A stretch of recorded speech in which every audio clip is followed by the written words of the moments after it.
What was the scariest paranormal experience you've ever had in your life? It happened at night about 2 years ago at the hotel where I worked as a security guard. The hotel was old with creaky floors and dim lighting that made the hallways feel endless after dark. The seventh floor was completely unoccupied. It had been under renovation for years. No guests were allowed up there, and staff only went when absolutely necessary.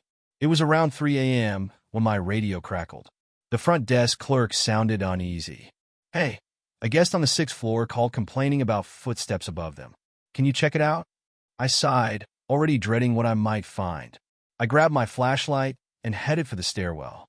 The seventh floor always gave me the creeps. When I reached the floor, it was dark, so I switched on my flashlight. Suddenly, I thought I saw movement at the far end of the hall. My chest tightened. "Hello?" I called out, my voice echoing eerily. No response. I started walking, checking the doors as I went. Each one was locked tight until I reached room 704.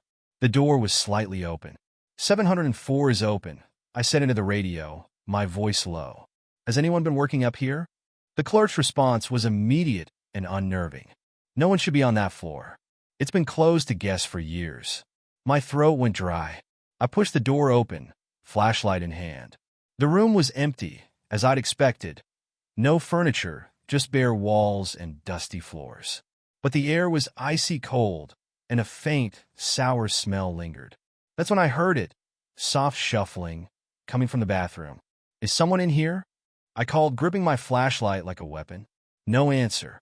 I forced myself to move, one step at a time, until I reached the bathroom door.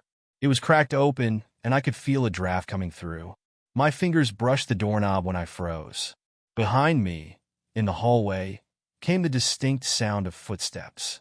I spun around, and my flashlight flickered. At the end of the corridor stood a shadowy figure. It didn't move. "Who's there?" I shouted, trying to sound braver than I felt. The figure stayed motionless for a few seconds that felt like hours. Then, slowly, it turned and walked toward the stairwell at the other end of the hall. I didn't follow. I couldn't.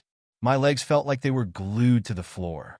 When I finally found the courage to leave the room, I sprinted down the stairs and didn't stop until I reached the lobby. The next morning, I told the manager what had happened. His expression darkened. 704? He said. "That room hasn't been touched since we closed the floor.